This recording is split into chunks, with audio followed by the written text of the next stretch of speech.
Hello everyone. तो ये है हमारी चैप्टर 1 क्यूरियोसिटी बुक का जो क्लास 6th की हमारी साइंस की जो नई किताब है, ठीक है, उसका चैप्टर 1 की फुल्ली एक्सप्लेनेशन है। ये चैप्टर का नाम है the wonderful world of science. Science का एक वंडरफुल वर्ल्ड इस चैप्टर का नाम है। तो इस चैप्टर के अंदर इस पूरे जितनी भी जो एनसीईआरटी के सारे टॉपिक्स हैं उनकी कंप्लीट एक्सप्लेनेशन रहने वाली है। एक भी टॉपिक नहीं छूटेगा, तो बने रहना इस वीडियो के एंड तक, ठीक है। और आपके एग्ज़ाम में इसी से ही क्वेश्चन बनेंगे, ठीक है।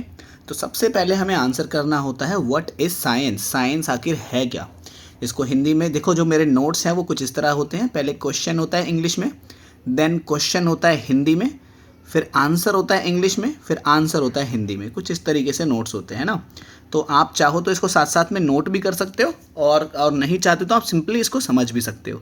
लेकिन मैं तो आपको रिकमेंड करूँगा कि आप इसको सब पूरा का पूरा नोट करो अच्छे से। तो क्वेश्चन नंबर 1 है व्हाट इज़ साइंस। विज्ञान क्या होता है, यानी कि विज्ञान क्या है। तो पहले मैं इसको क्वेश्चन पढ़ूंगा, फिर मैं उसे एक्सप्लेन करूंगा। Science is the study of everything. Science सब चीज़ की, जितनी भी आपके चारों तरफ चीज़ें हैं, सब की स्टडी को हम क्या कहते हैं, साइंस कहते हैं। Science is the study of everything around us.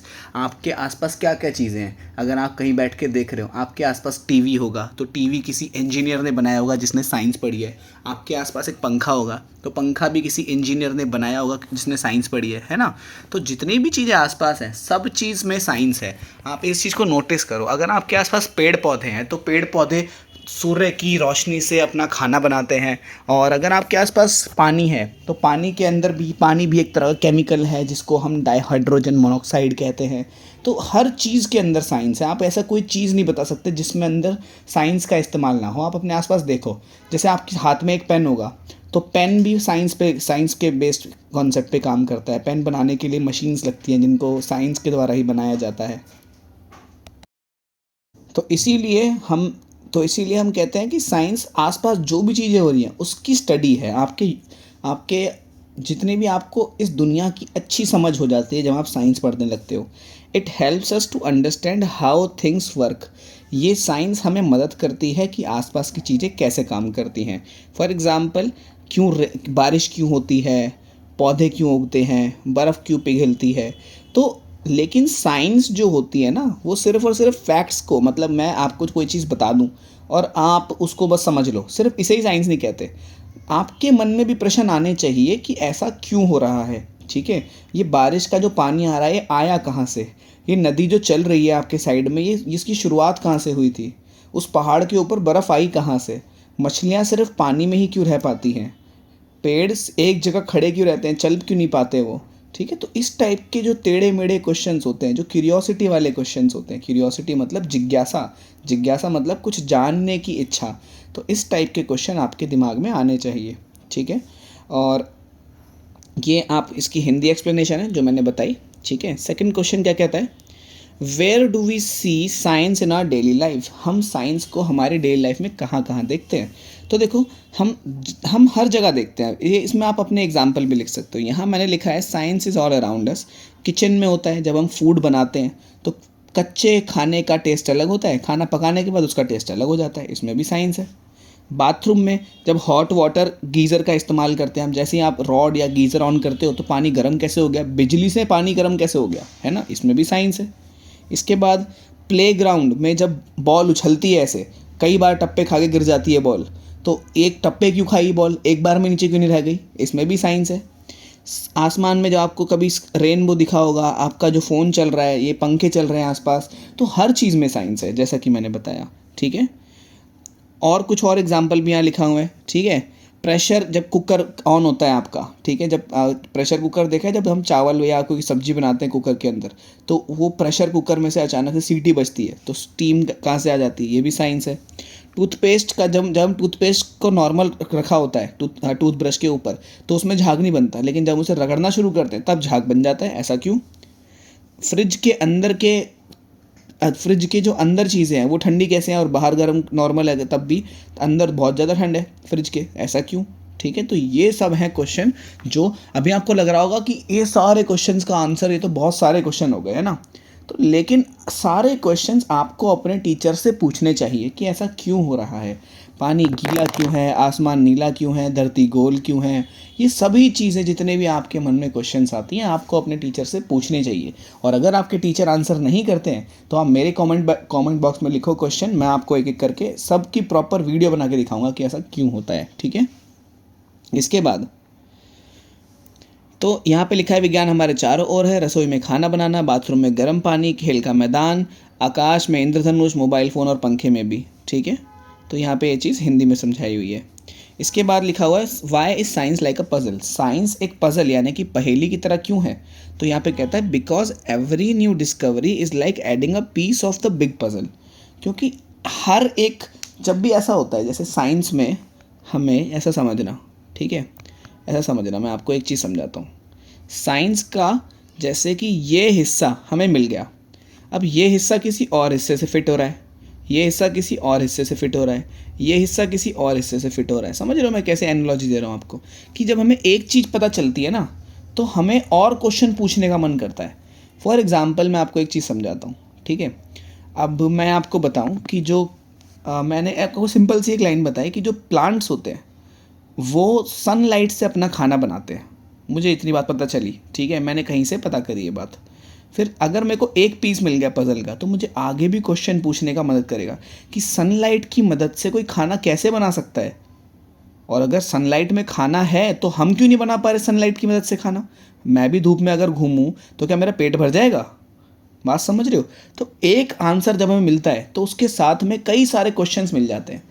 तो इसीलिए साइंस में हम चीज़ों को खोजते रहते हैं धीरे धीरे करके, कि एक चीज़ पता लगी तो दूसरी चीज़ अपने आप हमें क्वेश्चन हमारे मन में आने लग जाते हैं। तो ठीक है, तो साइंस एक पज़ल की तरह होती है, इसलिए we keep learning new things, हम नई चीज़ें सीखते रहते हैं, and challenging our old ideas, और हम अपने पुराने आइडिया जो पहले हमें ऐसा लगता था कि ऐसा होता होगा लेकिन होता नहीं।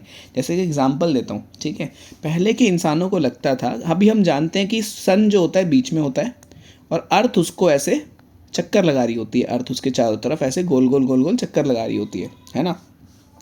पहले के लोगों को लगता था कि जो अर्थ है वो बीच में है और सन और मून उसका चक्कर लगाते हैं, जो सन मून है इसका चक्कर लगाते हैं, अर्थ बीच में है, जो कि गलत था। हालांकि ये थ्योरी गलत हो गई थी बाद में जाके। तो साइंस इसी को ही कहते हैं कि जो हमें पहले से पता है उसको टेस्ट करो कि ये चीज़ जो हमें पता है ये सही है कि नहीं है। अगर गलत निकली तो नई चीज़ की खोज करो, ठीक है। तो बस अपने मन में आप इस बात को याद रखना कि कभी भी कोई भी क्वेश्चन आए आपके मन में तो उसको चुप नहीं होना है, उस क्वेश्चन को लेके, उस क्वेश्चन को की जड़ तक पहुंचना कि ऐसा क्यों हो रहा है। इस जिज्ञासा को बुझने मत देना अपनी ज़िंदगी में जब तक उस क्वेश्चन का आपको आंसर ना मिल जाए, ठीक है। इसके बाद है what is scientific method. Scientific method यानी कि वैज्ञानिक विधि क्या होती है। तो वैज्ञानिक विधि क्या होती है, पहले आप कुछ ऑब्जर्व करो। जैसे मैंने ऑब्जर्व करा, एक चीज़ मैंने ऑब्जर्व करी, ऑब्जर्व मतलब आप कोई चीज़ देखो। जैसे मैंने एक चीज़ ऑब्जर्व करी कि कोई भी चीज़ अगर मैं अपने हाथ से छोड़ूं तो नीचे गिर जाती है, ये चीज़ मैंने ऑब्जर्व करी है ना। आप अपने पेन पकड़ो अपने हाथ में, उसको छोड़ो, वो अपने आप नीचे ज़मीन पे गिर जाएगा, ठीक है। ये चीज़ मैंने ऑब्जर्व करा यानी कि मैंने देखा। दूसरी बात, एक क्वेश्चन पूछो, एक क्वेश्चन पूछते हैं कि ये नीचे ही क्यों गिरा, छोड़ने के बाद ये दाएं बाएं या ऊपर क्यों नहीं गया, सीधा बिल्कुल सीधी लाइन में नीचे कैसे गया। ये बड़ा सिंपल सा लग रहा होगा क्वेश्चन, लेकिन है थोड़ा खतरनाक है इसका आंसर, ठीक है। और उसका आंसर गेस करने की कोशिश करो कि ऐसा इसीलिए हुआ होगा। अगर आपको गेस करना नहीं आ रहा तो किसी की मदद लो कि ऐसा क्यों हो रहा होगा। फिर उसको एक्सपेरिमेंट करो। अगर मानो कि हर चीज़ ही सीधी लाइन में नीचे जा रही है, कि कोई चीज़ ऐसी है जो हिलते ढुलते नीचे जा रही है। फॉर एग्जांपल अगर मैं एक पेन को गिरूं तो सीधा सीधा नीचे गिर जाएगा, लेकिन अगर एक मोर का पंख है मैं उसको गिरूं तो वो ऐसा झूलता झूलता झूलता झूलता नीचे गिरेगा। दैट मीन्स उसको मैंने टेस्ट करा, मैंने उसको चीज़ें कि ऐसा हमेशा होता है कि कभी कभी होता है। फिर अपने रिजल्ट को चेक करो, और इसी को ही हम कहते हैं क्या, साइंटिफिक मेथड। कि पहले कोई चीज़ देखी, फिर हमने क्वेश्चन पूछा, फिर हमने गेस किया कि ऐसा क्यों हुआ होगा, फिर उसको हमने टेस्ट किया कि हमने गेस किया है वो सही है या नहीं है। एक एग्जांपल यहाँ लिखा हुआ है, मानो पंखा नहीं चल रहा था तो मैंने क्या किया, स्विच चेक किया, स्विच सही था। फिर मैंने प्लग चेक किया, जो पंखे के अंदर जो प्लग होता है, फिर मैंने उस प्लग को दूसरे उसमें लगाया, क्या नाम है, दूसरे सॉकेट में लगा के देखा, और तब जाके मुझे पता चला कि पंखे की गलती है कि स्विच की गलती है ना। तो इस तरह से हम देख सकते हैं scientific method. Who can use scientific thinking? Scientific thinking मतलब वैज्ञानिक सोच को कौन रख सकता है? क्या सिर्फ वैज्ञानिक ही वैज्ञानिक की तरह सोच सकते हैं? तो जवाब है नहीं, कोई भी सोच सकता है वैज्ञानिकों की तरह। ठीक है, जैसा कि मैंने एक बताया, एक कार मैकेनिक, एक टीचर, एक स्टूडेंट, इवन बच्चे भी साइंटिफिक थिंकिंग का इस्तेमाल कर सकते हैं। ठीक है, जैसे एक कार मैकेनिक है, उसने मानो कोई कोई चीज़ सही कर रहा है, वो उसे समझ नहीं आ रहा कि आज कैसे चीज़ ठीक हो रही है, तो वो एक एक करके चेक करेगा कि पहले ये चीज़ ठीक करके देखते हैं, फिर ये चीज़ ठीक करके देखते हैं, फिर ये चीज़ ठीक करके देखते हैं, फिर जैसे ही उस चीज़ पे पहुंचेगा, जैसे गाड़ी चालू हो जाएगी तो वो समझ जाएगा ये वाली चीज़ ख़राब थी, है ना। तो एक एग्जाम्पल दिया मैंने आपको ये। तो साइंटिफिक मेथड का यूज़ कोई भी कहीं भी कभी भी कर सकता है। ठीक है, इसके बाद एग्जाम्पल कुछ ऐसा है, a cook wondering why dal overflowed always water checks water और फ्लेम। एक ऐसा आदमी जो कि खाना बना रहा है, उसकी दाल ओवरफ्लो हो गई। ओवरफ्लो मतलब उबल उबल के बर्तन से नीचे गिर गई। तो उसने चेक किया कि क्या गड़बड़ थी। उसने देखा, अच्छा फ्लेम ज़्यादा तेज़ थी, मतलब गैस ज़्यादा तेज़ थी, या पानी ज़्यादा डाल दिया था मैंने, या कुछ और रीज़न था इसका, हो सकता है मैंने बेकिंग पाउडर डाल दिया उसके अंदर, कुछ भी रीज़न हो सकता है टेढ़ा मेढ़ा। तो ये कोई भी चीज़ की जब हम जांच करते हैं ना कि ऐसा हुआ है या ऐसा हुआ है या ऐसा हुआ है, स्टेप बाय स्टेप प्रॉब्लम को तोड़ देते हैं और फिर हम उसके बारे में सोचते हैं कि ऐसा हुआ क्यों, लेकिन तो इसे साइंटिफिक थिंकिंग कहते हैं। इसके बाद why is curiosity important in science? Science के अंदर जिज्ञासा क्यों ज़रूरी है? जिज्ञासा मतलब कि किसी भी चीज़ के बारे में सोचना क्यों ज़रूरी है? क्योंकि साइंस के अंदर जिज्ञासा इसलिए ज़रूरी है, curiosity makes us question Y and जो बेसिकली, क्योंकि क्यूरियोसिटी यानी कि जानने की इच्छा ही नहीं होगी किसी के अंदर तो कोई कुछ जान ही नहीं पाएगा। अब एक बात सोचो, कोई एक आदमी होगा जिसने ये सोचा होगा कि किसी तरह मैं एक फ़ोन बनाता हूँ और मैं एक जगह बैठ के हेलो बोलूँगा और दूसरी जगह आवाज़ आनी चाहिए। अगर उसमें वो बनाने की इच्छा ही नहीं होती, जिज्ञासा ही नहीं होती बनाने की, तो क्या आप इस फ़ोन में अभी तक अपनी वीडियो देख रहे होते? नहीं देख रहे होते ना। मानो कोई एक ऐसा आदमी था जो कि सोच रहा होगा कि एक ऐसा लकड़ी बनाता हूँ जिससे मैं पेज पे लिख पाऊँ, तो उसने पेन बनाया, पेंसिल बनाई। तो आप अगर उसने ये चीज़, उसकी जिज्ञासा आती ही नहीं उसके मन में, उसके मन में ये रहता छोड़ो ना यार क्या करेंगे, कि छोड़ो जैसा है वैसे सही है, तो आपके हाथ में जो पेन है, जो पेंसिल है जिससे आप लिख रहे हो, ये लिख ही नहीं पाते। बात समझ रहे हो मेरी? तो अगर हमने पूछना बंद कर दिया कि ऐसा क्यों हुआ है, कैसे हुआ है, क्यों कब हुआ, तो हम चीज़ें जानना यानी कि सीखना ही बंद कर देंगे। हमें चीज़ें सीखने के लिए ये पूछना चाहिए कि ऐसा क्यों हो रहा है। तो अगर आपको साइंस में कभी भी आपको अगर आगे बढ़ना है ना, तो बस हमेशा अपने दिमाग में क्वेश्चन रखना अपने आसपास की चीज़ों में कि ऐसा क्यों हो रहा है। ये लाइट जली है तो इस लाइट का रंग, इसका लाइट का जो कलर है वाइट क्यों है, नीला रंग अजीब ऐसा क्यों दिखाई देता है, या फिर ऐसा कोई भी क्वेश्चन कि नमक ऐसा क्यों टेस्ट करता है, नमक पानी में घुलने के बाद कहाँ चला जाता है ना। और रेत पानी में नहीं घुल पाती, हालांकि नमक पानी में पूरी तरह से घुल जाता है। वो नमक गया कहाँ, रेत का, और रेत क्यों नहीं गायब हुई जैसे नमक गायब हुआ था, क्यों नमक ही घुल पा रहा है, रेत नहीं घुल पा रही।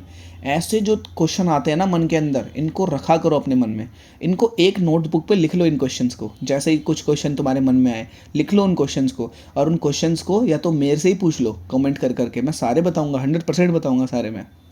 और नहीं पता अगर, और नहीं तो अपने पेरेंट्स से, अपने टीचर से पूछ सकते हो। बस किसी ऐसे से मत पूछना जो कि जिसे साइंस पता ही ना हो, साइंस के बारे में कुछ, है ना। तो यहाँ पे लिखा हुआ है कि curiosity makes us question what we ask why is sky blue, कि आसमान नीला क्यों होता है। एयरप्लेन आराम से क्यों उड़ लेते हैं इतने भारी होने के बावजूद भी? एयरप्लेन बहुत भारी होता है, उसके अंदर बहुत सारे लोग बैठे होते हैं, 100-200 लोग बैठते हैं उसके अंदर, और तब भी हवा में उड़ जाता है उनको लेके। ऐसा कैसे हो रहा है ना। तो ऐसे क्वेश्चन हमें पूछने चाहिए अपने आप से और अपने टीचर से भी। Can science change with time? क्या साइंस जो है समय के साथ बदल सकता है? हाँ बिल्कुल बदल सकता है। अभी बताया मैंने कि साइंस जो होता है पुराने आइडियाज़ को चैलेंज करने का भी नाम साइंस ही है। जैसे हमें पहले लगता था, अभी मैंने एग्जांपल दिया आपको हमें पहले लगता था कि जो अर्थ है वो बीच में है, जैसे अर्थ ये प्लैनेट है। देखो मैं आपको सिमुलेशन दिखाता हूँ नासा की वेबसाइट पे, ठीक है, ध्यान से देखना आप इसको।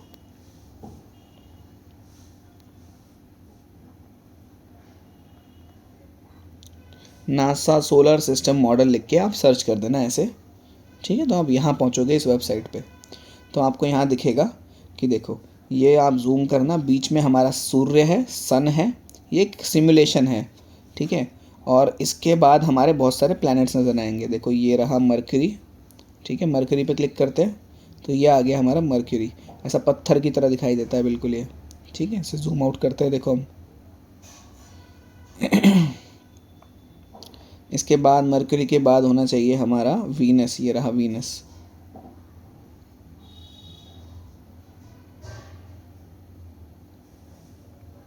आजा भाई, कहाँ गया? अच्छा, अर्थ आ गई पहले, ऐसी दिखाई देती है देखो हमारी अर्थ बाहर से। और अर्थ के ऊपर ये जो छोटे छोटे दिख रहे हैं ना, ये हमारे सैटेलाइट्स हैं जिनसे हमारा इंटरनेट वगैरह चलता है। ठीक है, ये सैटेलाइट्स अर्थ को चारों तरफ से घूमती रहती हैं अर्थ के। इधर हम कहीं रहते हैं, यहीं पे कहीं हमारा इंडिया होगा। देखो इंडिया में अभी रात हो रही है, अभी मैं रिकॉर्ड कर रहा हूँ तो इसलिए दिख नहीं रहा अभी वो। हालांकि अभी अमेरिका में और अफ्रीका में शाम हो रही है अभी। ठीक है, तो वही जो कि मैं बता रहा था आप लोगों को कि पहले के लोगों को लगता था कि अर्थ बीच में है और सन उसके चक्कर काट रहा है, जो कि गलत था। कोई साइंटिस्ट आया जिसका नाम मुझे अभी बता नहीं रहा मैं आपको मतलब भी नहीं होना चाहिए उसके नाम से अभी। तो एक साइंटिस्ट आया, उसने बोला नहीं सन बीच में, अर्थ इधर है, और उसने सबको गलत प्रूफ कर दिया। ठीक है, तो ये पहले के जो पुराने आइडियाज़ हैं उनको चैलेंज करती है साइंस। उनको क्या करती है? चैलेंज करती है साइंस, कि पहले के जो आइडियाज़ हैं उनको चैलेंज किया जाए और उनको बदला जाए उनको। तो साइंस जो होती है समय के साथ बदल सकती है। अगला chapter, how does science helps us in daily life. Science हमें डेली लाइफ में कैसे मदद करती है? तो साइंस हमें डेली लाइफ में बहुत तरीके से मदद करती है। साइंस की वजह से हम खाना बना पाते हैं, ट्रैवल कर पाते हैं, दवाइयाँ ले पाते हैं, और machines, phone, computer, fridge, light, electricity, medicines, online classes, जितने भी आपके साइंस में ये चीज़ें हो रही हैं तो ये सब चीज़ साइंस की वजह से ही हो पाई है। ठीक है, तो साइंस ने इस सोसाइटी को आदिवासियों से आगे जाके इतना कुछ कर दिया साइंस की वजह से। तो साइंस ने बहुत ज़्यादा कंट्रीब्यूशन दिया है इस सोसाइटी में।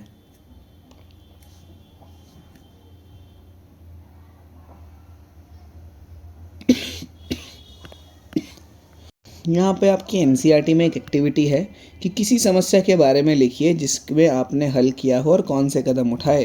तो यहाँ पे लिखा है माई पेन स्टॉप्ड वर्किंग, मेरे पेन ने काम करना बंद कर दिया। मैंने सोचा इंक ख़त्म हो गई है, तो मैंने इंक चेक करी और देखा तो वो एम्प्टी थी, तो मैंने नया रीफिल यानी कि नया सिक्का लगा लिया उसके अंदर। तो ये भी एक साइंटिफिक थिंकिंग है। इसी तरह और भी साइंटिफिक थिंकिंग को आप देख सकते हो। तो यहीं पे ही ये चैप्टर पूरी तरह से समाप्त हो जाता है। और इसी के साथ आपके लिए कुछ वर्ड्स हैं जो कुछ डिफ़िकल्ट वर्ड्स हैं, अगर आपको एक बार देखने हैं तो इनको देख लो। क्यूरियस का मतलब होता है जिज्ञासु, सराउंडिंग का मतलब होता है आसपास का वातावरण, एक्सप्लोरिंग का मतलब होता है खोजबीन करना, फैसिनेटिंग का मतलब होता है बहुत रोचक। तो इसी तरह आप कुछ वर्ड्स के मतलब अपनी कॉपी में नोट कर लो, जिससे आपकी वोकेबुलरी थोड़ी सी इम्प्रूव होगी। ठीक है, तो यहीं पे ये चैप्टर पूरी तरह से समाप्त होता है। ठीक है, अब इसके बाद आप एनसीईआरटी के जो पीछे जो क्वेश्चन आंसर्स हैं उनको कर लीजिए।